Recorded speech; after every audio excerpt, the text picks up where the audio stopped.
नमस्कार, मैं संजीव तिवारी आप सबका हार्दिक स्वागत करता हूं आपके अपने चैनल उत्थान द राइजिंग पर। वादे के अनुसार जैसा कि मैंने कहा था कि आगे चलकर मैं आपको नरेशन अर्थात डायरेक्ट इनडायरेक्ट पर भी कुछ सेशंस उपलब्ध कराऊंगा। तो आज मैं हाजिर हूं एक-एक करके, चूंकि बड़ा टॉपिक है, इंपॉर्टेंट टॉपिक है और एक ऐसा टॉपिक है जो आप 10th से लेकर बल्कि मैं कहूँ 9th से लेकर इंटरमीडिएट तक और आगे चल के तमाम जो कॉम्पिटिटिव एग्जाम्स होते हैं वहां पर इस की आवश्यकता पड़ती है। तो आपके सामने है जैसे नरेशन, डायरेक्ट और इनडायरेक्ट, जिसको आप अमूमन आम बोलचाल की भाषा में इनडायरेक्ट स्पीच और डायरेक्ट स्पीच के रूप में यूज करते हैं। तो उसी पर आज मैं ये सेशन लेकर आया हूं और ये सेशन टुकड़ों में चलेगा। जाहिर सी बात है कि बड़ा टॉपिक है तो एक दिन में समाप्त तो होगा नहीं। मैं कोशिश करूंगा कि आप तक मैं वो सारी चीजें तफसील से पहुंचाऊं ताकि आप किसी भी लेवल के विद्यार्थी हों, चाहे किसी भी लेवल के, आप चाहे विद्यार्थी हों, चाहे शिक्षक बनना चाहते हों, सबके लिए लाभकारी हो, ये मेरी कोशिश होगी। आइए हम शुरू करते हैं। आज जाहिर सी बात है कि इस पहले सेशन में हम लोग डायरेक्ट इनडायरेक्ट स्पीच के बेसिस को जानेंगे। तो पहला सवाल तो यही बनता है कि ये जो ऊपर लिखा है नरेशन, जाहिर सी बात है लास्ट में TION आया है तो ये नाउन है और इसको हम वर्ब में कन्वर्ट करें तो ये हो जाएगा NARRATE, नरेट। आपको पता है हम नरेट करते हैं स्टेटमेंट्स को, किसी स्टोरी को, किसी बात को। जब हम उसे नरेट करते हैं तो दो तरीके से करते हैं। एक, हम किसी के कहे गए कथन को एग्जैक्ट उसी के वर्ड में ज्यों का त्यों जब उसे प्रस्तुत करते हैं without making any change of meaning, words, phrases, even punctuations, that is direct speech. किसी के भी कथन को ज्यों का त्यों उठाकर हम एज इट इज रख देते हैं, उसे हम डायरेक्ट स्पीच कहते हैं, डायरेक्ट नरेशन कहते हैं। ठीक है। अब जब आप उस बात को, उसी स्टेटमेंट को अपनी भाषा में कहने का मतलब कि उसके जो वर्ड्स थे, जो फ्रेजेस थे, उनको बदलकर आप अपने शब्दों में व्यक्त करते हैं। लेकिन एक शर्त है, ये बहुत इंपॉर्टेंट है, क्योंकि इस बात से वो कंफ्यूजन दूर होगा आपका कि आपको लगता है कि जब हम नरेशन बदलते हैं तो टेंसेस चेंज करते हैं, तो टेंस चेंज करने के बाद तो मीनिंग बदल जाएगी। इस पर काफी अच्छी खासी चर्चा और बहस होती है लोगों में कि हम जब टेंस चेंज कर दिए तो फिर मीनिंग तो चेंज हो गई। जी नहीं, यही एक खास बात है। हम जब नरेशन चेंज करते हैं तो भले उसके टेंसेस चेंज हो जाएं, उसके पर्सन्स चेंज हो जाएं, इवन कंजंक्शंस भी डिफरेंट हो जाते हैं, लेकिन मीनिंग नहीं बदलती। ये बहुत इंपॉर्टेंट है। आप जब उसको इनडायरेक्ट में लेकर जाते हैं तो उसकी वही मीनिंग होती है जो मीनिंग डायरेक्ट में थी। So without changing the meaning of the original statement, we present some bodies or some other person's statement in our own words, and that is called indirect speech. तो direct और indirect ये दो speech हैं। हमें यही सीखना है कि हमें कोई अगर डायरेक्ट स्पीच दे दिया जाए तो उसे इनडायरेक्ट में कैसे बदलेंगे, और इनडायरेक्ट दे दिया जाए तो डायरेक्ट में कैसे बदलेंगे। अब सवाल दूसरा आपके मन में उठेगा कि ये डायरेक्ट स्पीच और इनडायरेक्ट स्पीच में कोई स्टेटमेंट है, ये पता कैसे चलेगा। बहुत आसान सा तरीका है। आइए दो स्टेटमेंट ले लेते हैं, उसी से पता चल जाएगा कि डायरेक्ट और इनडायरेक्ट में क्या अंतर होता है और कैसे पहचानेंगे। जैसे मैं एक स्टेटमेंट लूं कि Mohan said, I have lost my bag. अब देखें जरा, ये जो स्टेटमेंट आपके सामने है ये डायरेक्ट स्पीच में है, ये डायरेक्ट स्टेटमेंट है। अब इस डायरेक्ट स्टेटमेंट में एक बात और ध्यान रखनी है कि मैंने यहां पे डबल इन्वर्टेड कॉमास का प्रयोग किया है। ये देखिए, हम इंडिया वाले अमूमन यहां पे डायरेक्ट डबल इन्वर्टेड कॉमास का प्रयोग करते हैं, लेकिन अमूमन आप जो जिनकी भाषा है, जिन्होंने इसको जो है, तो उनकी जो किताबें हैं, अगर आप उनके टेक्स्ट देखेंगे खासकर ब्रिटिश इंग्लिश में, तो यहां पर सिंगल इन्वर्टेड कॉमा प्रयोग करने की उनकी परंपरा है। तो कहीं अगर आपको यहां डबल इन्वर्टेड कॉमास की जगह सिंगल इन्वर्टेड कॉमास मिले तो चौंकिएगा मत, चमकिएगा, बात एक ही है, स्टेटमेंट जो है, ठीक है। अब इसको पहचानने की बात देख लीजिए। तो डायरेक्ट स्टेटमेंट की खास बात क्या है कि इसमें यहां पर ये कॉमा से एक हिस्सा इधर रहता है, ठीक है, और एक हिस्सा इन्वर्टेड कॉमास के अंदर होता है। ये दो हिस्से हैं, ठीक है। हाँ, यहां जो कॉमा लगा है ना, इस कॉमा की जगह हो सकता है कि आपको कॉलन मिले, तो चौंकिएगा मत। ये बात ऐसे भी कही जा सकती है कि मोहन सेड, इसके बाद कॉलन, और फिर ये जो स्टेटमेंट आया सिंगल इन्वर्टेड कॉमा में मैं लिख दे रहा हूं ताकि वो बात भी साबित हो जाए जो अभी मैंने आपसे कहा कि I have lost my bag. ये देखिए, तो इसका चेहरा या तो ऐसे हो सकता है या तो ऐसे हो सकता है। अगर यहां पे कॉलन मिले तो भी कोई परेशान होने वाली बात नहीं है। और ये जो आपको दिख रहा है ये कैसा स्टेटमेंट है? ये डायरेक्ट स्टेटमेंट है, डायरेक्ट स्पीच है। नरेटर की बात को ज्यों का त्यों कहा गया है। अच्छा, जब आप इस तरह से करते हैं, एक हिस्सा जो कॉमा या कॉलन से अलग होता है और दूसरा हिस्सा जो डबल इन्वर्टेड कॉमाज में या सिंगल इन्वर्टेड कॉमाज के अंदर होता है, इनका एक नामकरण भी किया गया। जरा उसको भी समझ लेना जरूरी है, क्योंकि आगे हम जब रूल्स पढ़ेंगे तो इन्हीं बेसिक्स के साथ चलेंगे। तो ये जो हिस्सा है जो कॉमा से या कॉलन से डिफर है, अलग है, सेपरेट है, इसे हम कहते हैं reporting verb. App reporting verb, ठीक है। आप इसको रिपोर्टिंग वर्ब, और ये जो स्टेटमेंट जो इसके अंदर है इसको हम कहते हैं रिपोर्टेड स्पीच। Reported speech. तो पहली चीज, आपने डायरेक्ट स्टेटमेंट की फोटो देख ली, आपने ये भी देख लिया कि नरेशन है क्या। नरेशन वह तरीका है जिसमें हम किसी के कथन को, किसी के स्टेटमेंट को दो तरीके से व्यक्त करते हैं। एक, जिसने जो कहा उसको ज्यों का त्यों as it is exact words के साथ रख देना। जब ऐसा करते हैं, जब किसी के एग्जैक्ट वर्ड्स को हम रखते हैं, तो कैसे रखते हैं? तो एक हिस्सा जो कॉमा या कॉलन से बाहर होता है और दूसरा हिस्सा जो इन्वर्टेड कॉमाज के अंदर होता है। जो बाहर होगा उसे हम रिपोर्टिंग वर्ब कहेंगे, ठीक है, और जो अंदर होगा उसे हम रिपोर्टेड स्पीच कहेंगे। और ऐसा जो भी स्टेटमेंट आपको दिखाई दे, जो भी, उसे हम डायरेक्ट स्पीच कहेंगे। Is that clear? इतनी बात समझ में आ गई?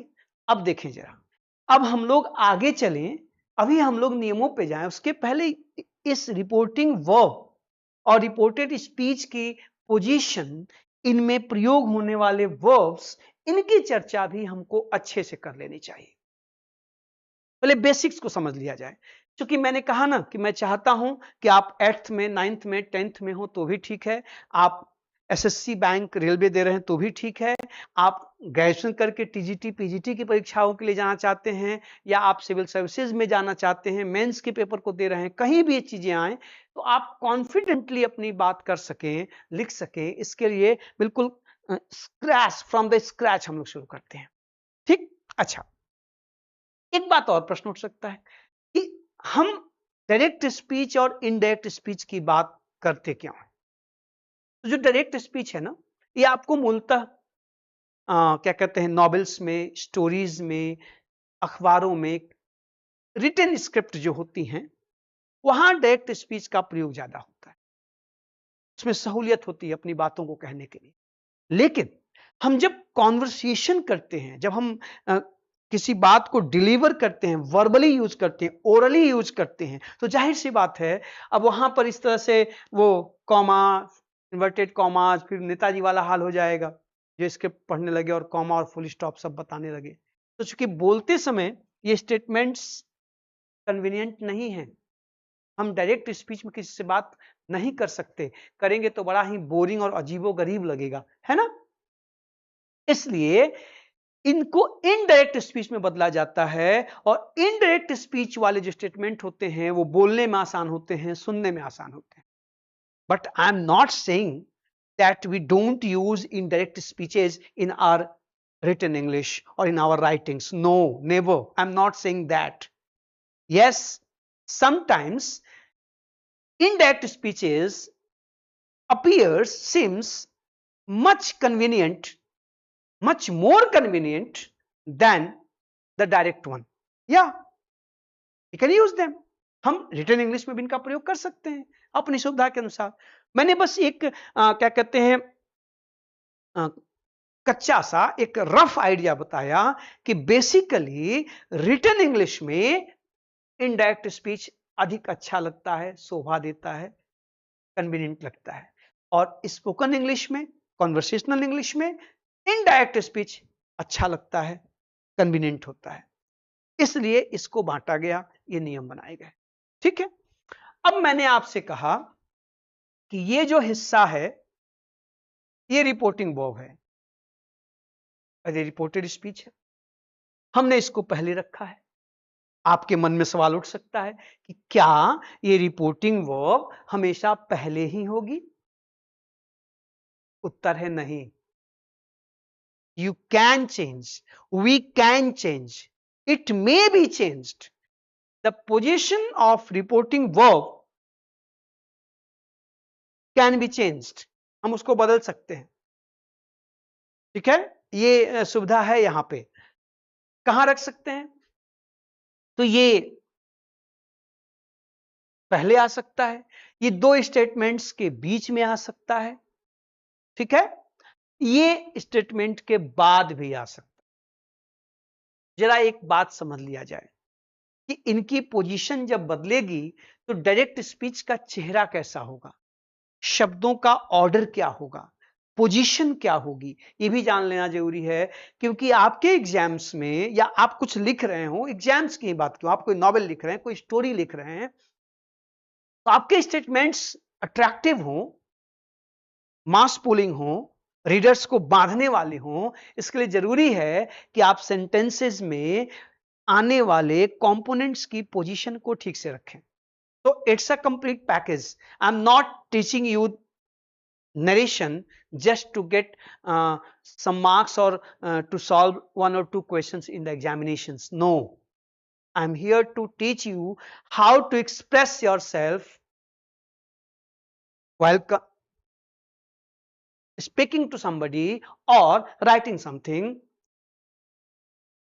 when we are to express ourselves in direct or indirect speech.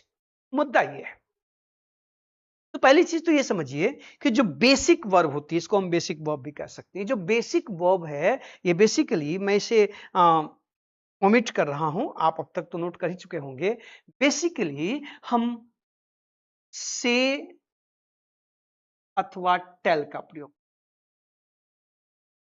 ठीक है, बेसिकली से अथवा टेल। अब मैं बेसिकली कह रहा हूं, बहुत सी वर्ब्स हैं, डजन्स ऑफ वर्ब्स हैं, उनकी चर्चा बाद में भी, कौन कहां आ सकता है। आगे हम लोग जब सेंटेंसेस को पढ़ेंगे कि असर्टिव सेंटेंस होंगे तो क्या होगा, इंपेरेटिव होंगे तो क्या होगा, इंटरोगेटिव होंगे तो क्या होगा, एक्सक्लेमेटरी होगा तो क्या होगा, ठीक, वो अलग अलग। तो हर स्टेटमेंट के, हर सेंटेंस के नेचर के अनुसार वर्ब्स बदलेंगी, लेकिन जो मूल वर्ब्स यूज होती हैं वो से और टेल है। इन दोनों के बीच पहला अंतर समझिए, ये जो से है ये विथ अथवा विदाउट ऑब्जेक्ट आ सकता है, ठीक। लेकिन जो टेल है cannot be used without an object. जरा मामले को समझिए, ये पहली बात समझिए, ये आपको एरर के सवाल करने में भी हेल्प करेंगी, अच्छी अंग्रेजी लिखने बोलने में हेल्प करेंगी, इंप्रूवमेंट हर जगह नरेशन चेंज करने में तो करेंगे ही करेंगे। पहली चीज तो ये कि जब से है तो से का प्रयोग आप विथ या विदाउट ऑब्जेक्ट, मतलब इसके साथ ऑब्जेक्ट को आप रख भी सकते हैं, नहीं भी रख सकते हैं, चॉइस इज योर्स, और जैसी सिचुएशन होगी, ठीक है।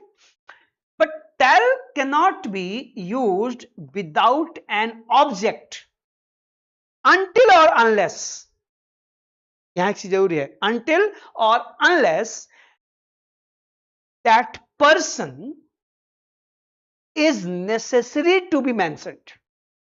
ये भी बात जान लीजिए, मैं ये नहीं कह रहा हूं कि टेल के बाद ऑब्जेक्ट आना ही जरूरी है आप जब रिपोर्ट कर रहे हो तो। अगर वहां जिस पर्सन की बात हो रही है, जिसके लिए कार्य किया जा रहा है दोस्त, अगर उसका वहां होना जरूरी नहीं है तो आप उसे ड्रॉप भी कर सकते हैं। अभी मैं दिखाऊंगा एग्जांपल में।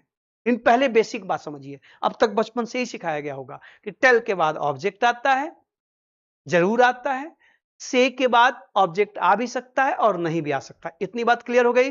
अब देखना जरा, जब से के बाद आप कह सकते हैं कि मोहन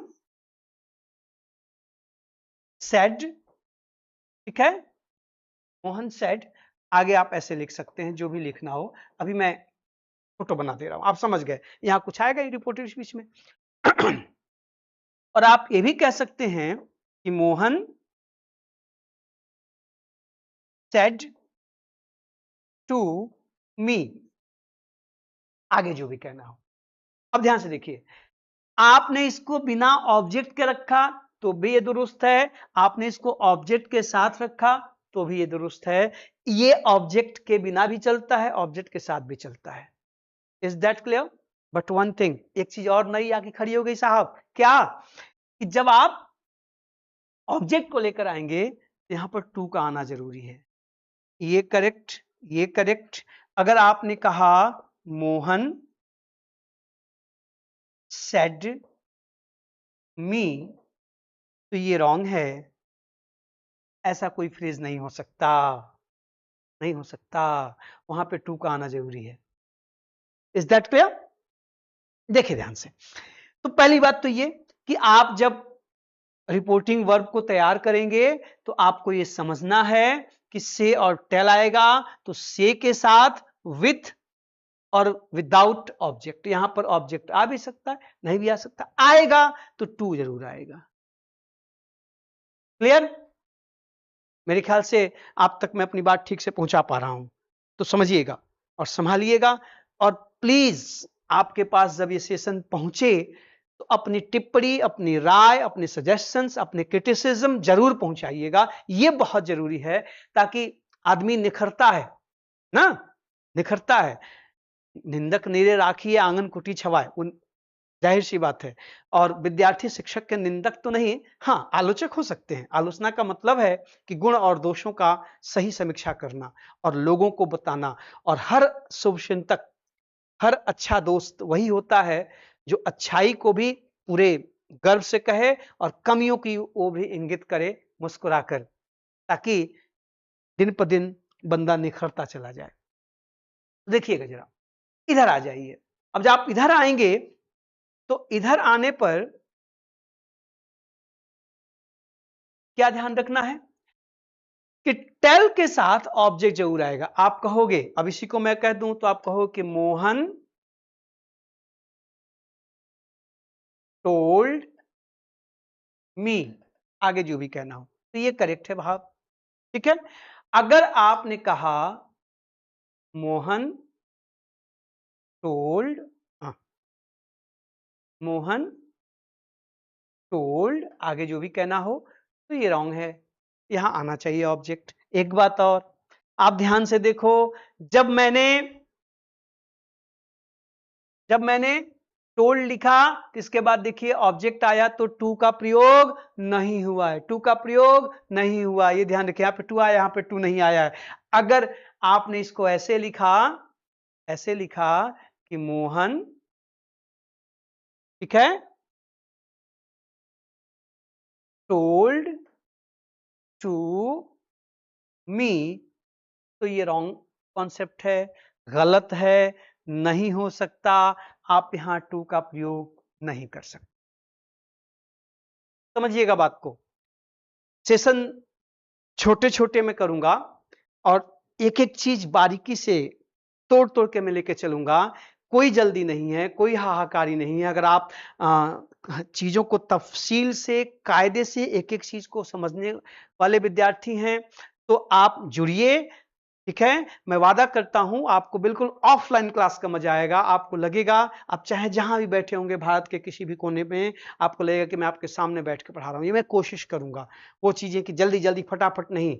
आप जैसे स्कूल कॉलेजेस में टीचर्स से पढ़ते हैं टॉपिक को आराम से 10-12 सेशंस में या पीरियड्स में, वैसे ही मैं आपके पास आऊंगा एक एक चीज को लेकर के। कोई जल्दबाजी नहीं है, पहले बेसिक्स ठीक कर लीजिए छोटी छोटी चीजों को, और यहां से एरर के सवाल बने, इंप्रूवमेंट के सवाल बने तो मत चूकिएगा।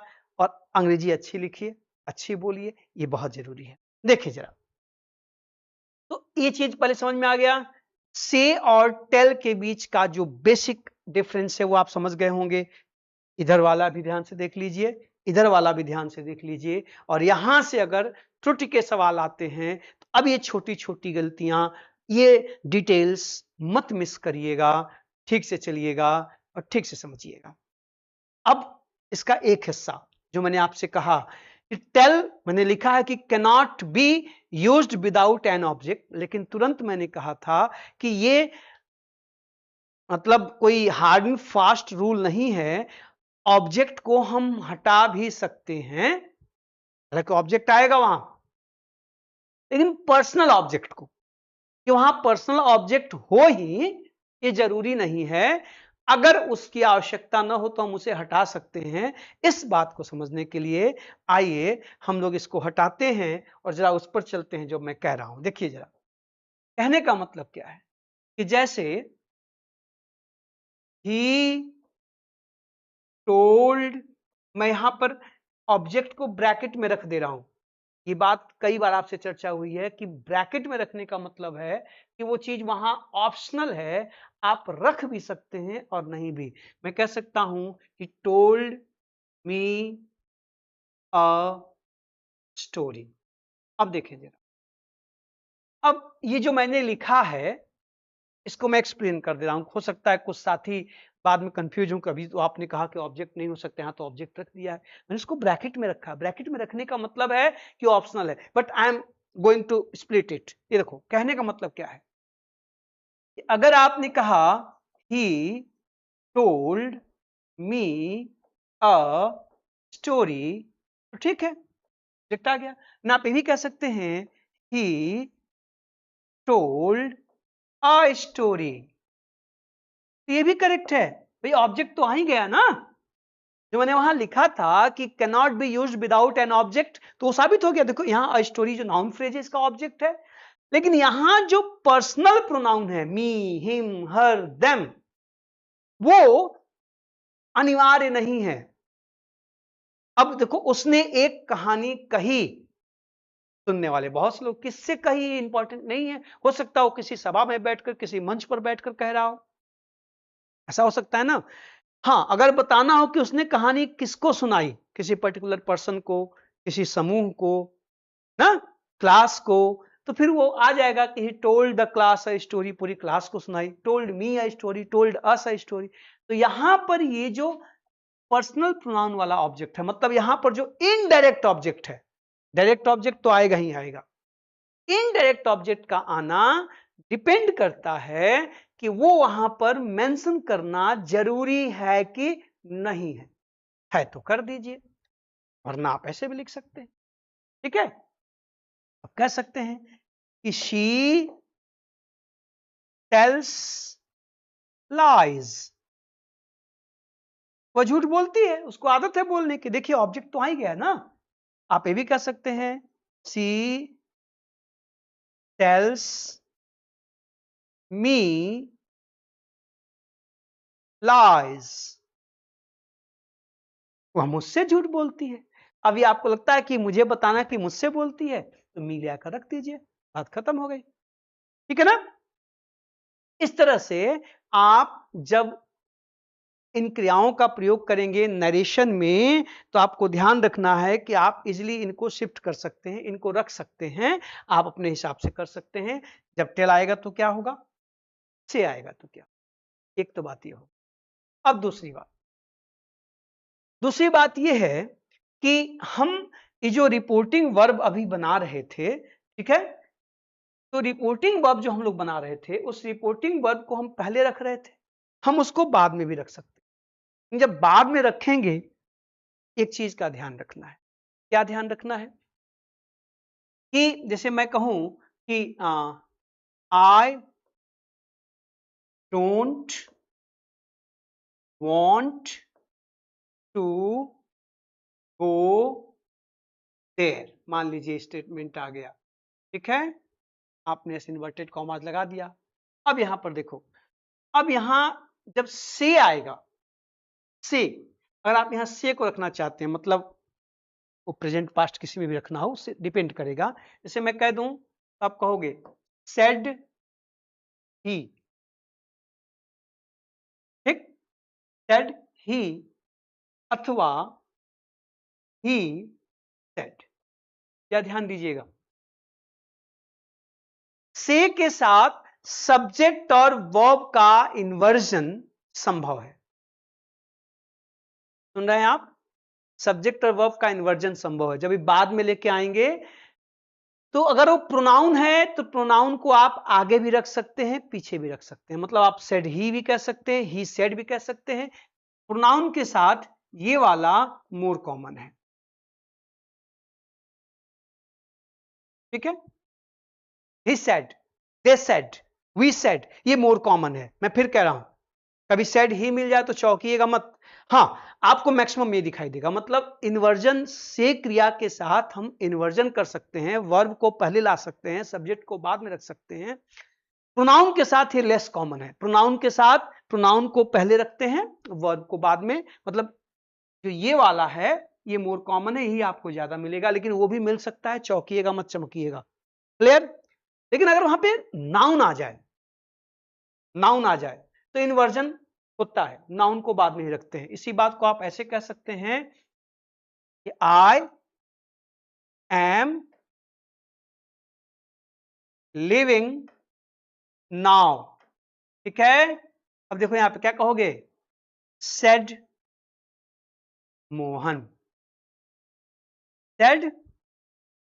अब यहां पर मोहन सेड कहना अच्छी बात नहीं, ये इन्वर्जन जरूरी है। मतलब वर्ब को पहले रखना है, नाउन को बाद में रखना है। आप तक पहुंच रही है हमारी बात, ठीक है ना। यहां इन्वर्जन होगा। हम जब, और ये बातें कब होंगी, जब हम रिपोर्टिंग वर्ब को बाद में लेके जाएंगे। जब रिपोर्टिंग वर्ब शुरू के बजाय स्टेटमेंट के बाद में आएगा, तो वहां पर से आने पर, से वर्ब का प्रयोग, मतलब से, सेड, सेज, जो भी कहना हो, वहां पर इन्वर्जन संभव। इन्वर्जन बोले तो सब्जेक्ट बाद में और वर्ब पहले, इसी को कहा जाता है सब्जेक्ट और वर्ब का इन्वर्जन। अमूमन सब्जेक्ट पहले आता है, वर्ब बाद में आती है, लेकिन कुछ कंडीशंस में हम वर्ब को पहले रखते हैं, सब्जेक्ट को बाद में रखते हैं। ये इन्वर्जन कहलाता है, ये इन्वर्टेड फॉर्म है। तो ये से के साथ संभव है। अब मैं ये कह रहा हूं कि प्रोनाउन के साथ आप आगे पीछे कहीं रख सकते हैं, ये आगे वाला मोर कॉमन है, मोर यूजुअल है, आप भी ऐसा ही करिएगा। But when we have a subject in noun, तो फिर इन्वर्जन मस्ट है, पहले वर्ब आएगी तब सब्जेक्ट आए।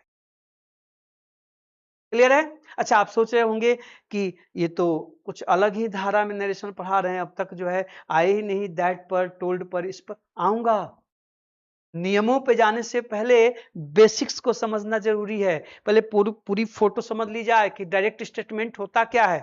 जब डायरेक्ट स्टेटमेंट समझ जाए तब ना इनडायरेक्ट में जाएंगे। जब इनडायरेक्ट में जाएंगे तो हमें कुछ नियमों का पालन करना पड़ेगा। उन नियमों का पालन करने से पहले जरा इनके बेसिस को देख लिया जाए। अब देखना जरा, लेकिन जब आप, तो कहने का मतलब क्या है कि ये जो स्टेटमेंट है इसको हम ऐसे भी कह सकते थे ना कि ही सेड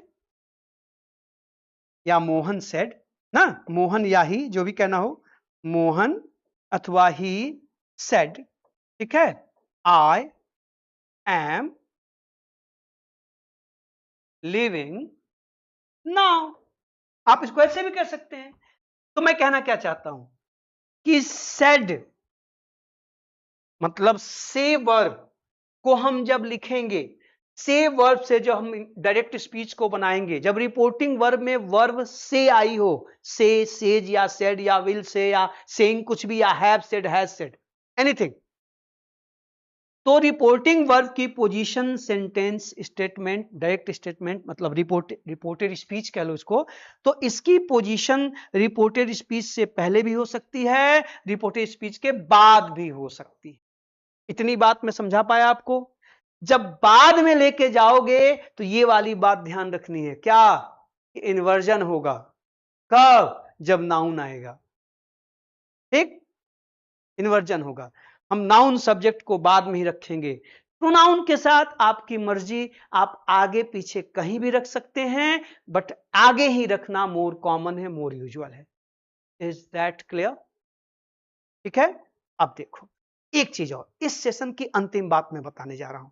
बहुत लंबा सेशन करने का मतलब नहीं है, और मैंने आपसे वादा किया है कि 12-15 वीडियोस आपके पास पहुंचेंगे तफसील से, धीरे धीरे चीजों को। पहले तो ये एक तरह से प्रमोशनल सेशन है, या कह सकते हैं कि लॉन्चिंग पैड है मेरा।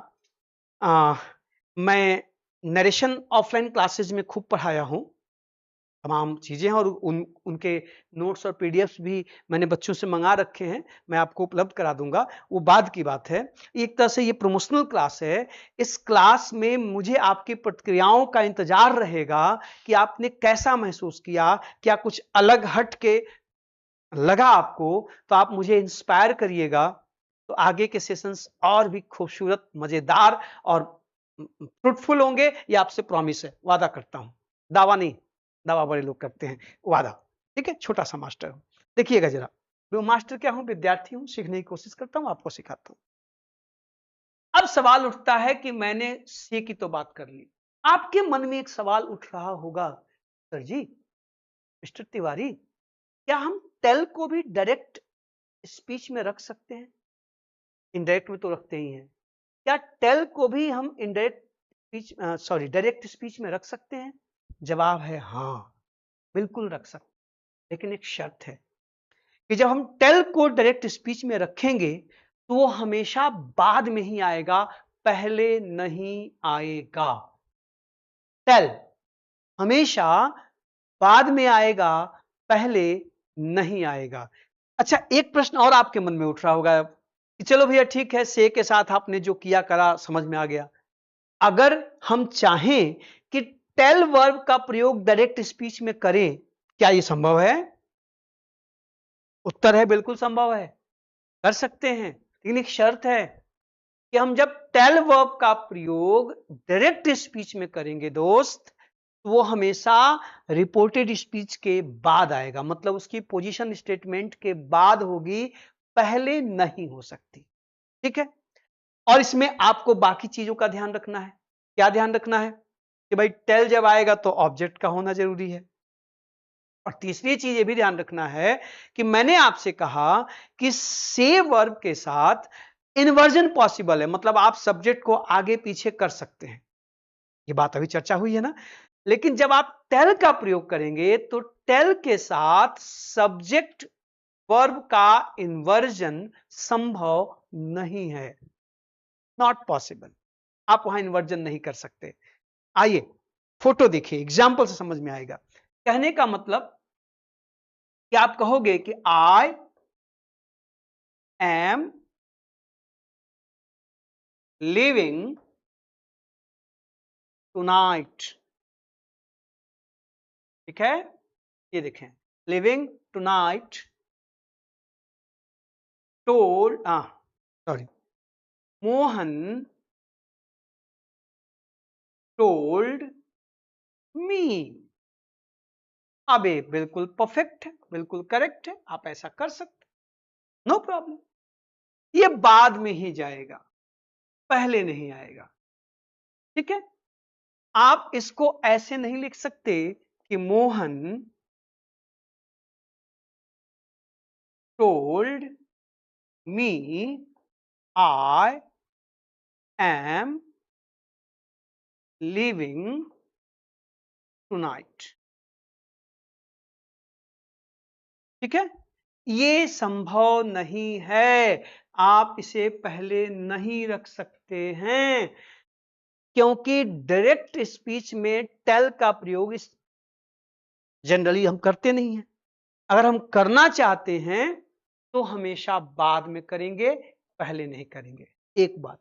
और दूसरी बात मैंने क्या कही कि यहां पे इन्वर्जन संभव नहीं है, तो यहां आप सब्जेक्ट वर्ब का इन्वर्जन नहीं कर सकते। क्यों नहीं कर सकते? क्या आपको ये बात इन एग्जाम्पल को देख के समझ में आ गई?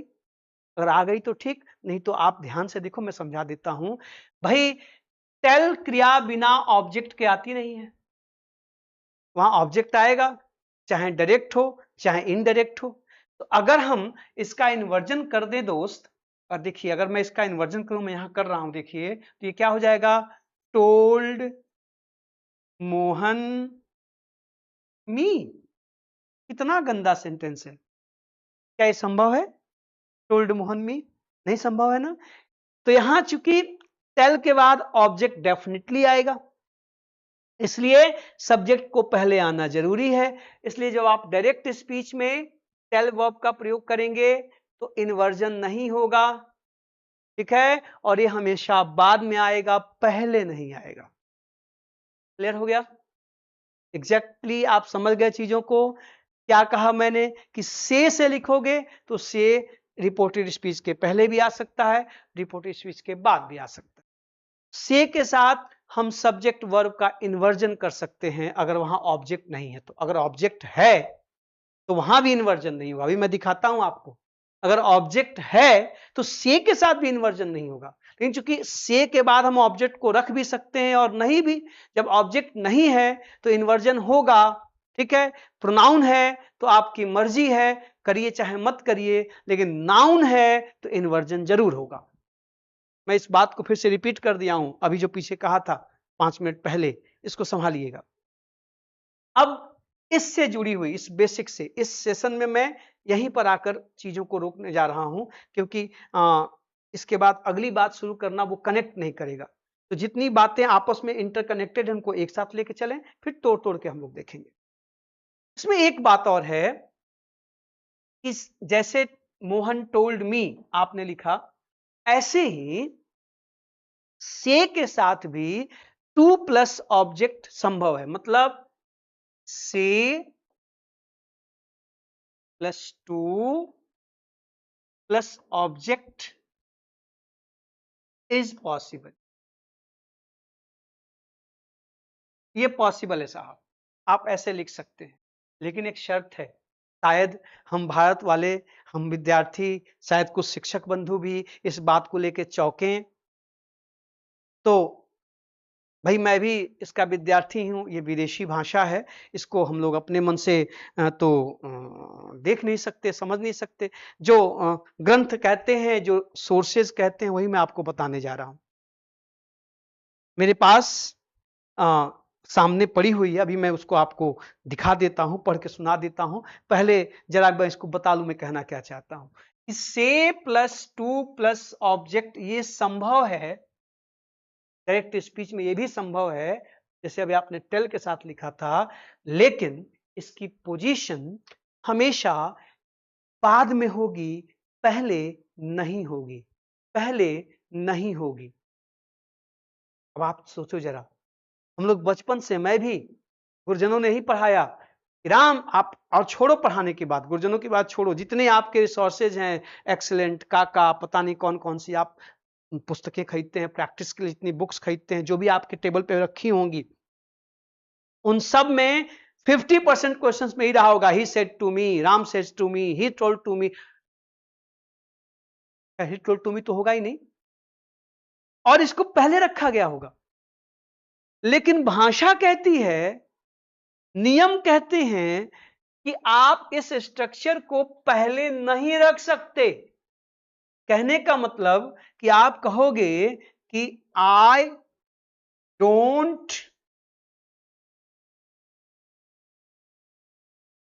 एग्री, ठीक है,